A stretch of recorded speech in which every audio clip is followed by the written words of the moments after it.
Okay, here's one more example of a fourth species exercise. We'll approach it the same as we did the last time. I'm going to start, I think I'll start at an octave again. So first I'll put in a half note rest, put in our octave and tie it across. Let's see what that does. That octave becomes a dissonant seventh, so I know I need to resolve that down as a 7/6 suspension. Let's put in what we've got so far here. There's an octave, sets up a 7/6 suspension. Okay, now let's go back and tie that over and see if that works. That consonant sets up a dissonant fourth. Okay, that should work as a 4/3 suspension. That's the other type of suspension we have. Let me resolve my fourth down to a third. Okay, now I'm going to run into, I can see that I'm going to run into some trouble here. If I tie this across, I have a dissonant second, and that is something that I can't have. That's not one of the types of suspension dissonances that I'm allowed to have here, so.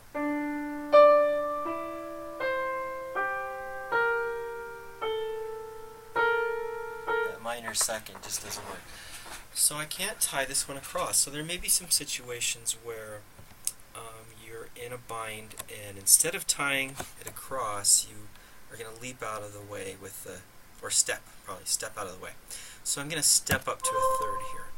Try not to overuse this. Only use this when you're really stuck. Instead of tying over, you're going to step to a new half note on the beat. Now I'm going to try to set up some more suspensions to make up for that little transgression there. So, looking ahead, it looks like I've just been moving by steps, so maybe a leap up would be nice. If I tried to set up a seventh on the downbeat, that would be an F, and F would be a consonant sixth. So I'm going to leap up to F, tie it across, and then that is a seventh that resolves to a sixth.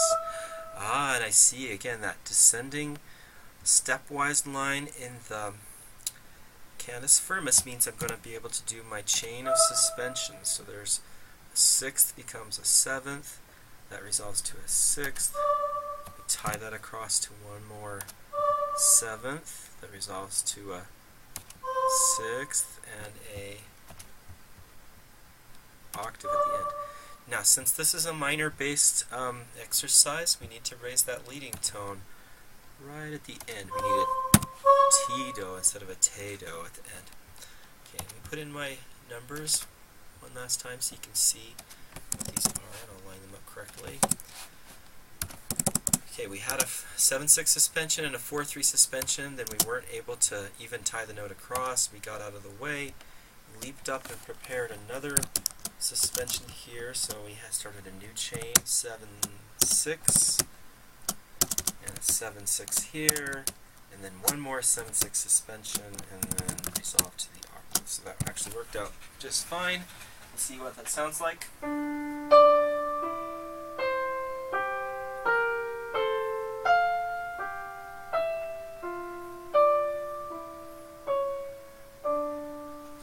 Yep.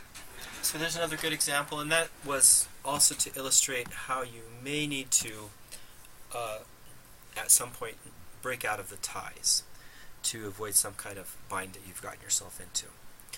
Okay, that's the second example, and I think you're ready to do your own fourth species counterpoint now.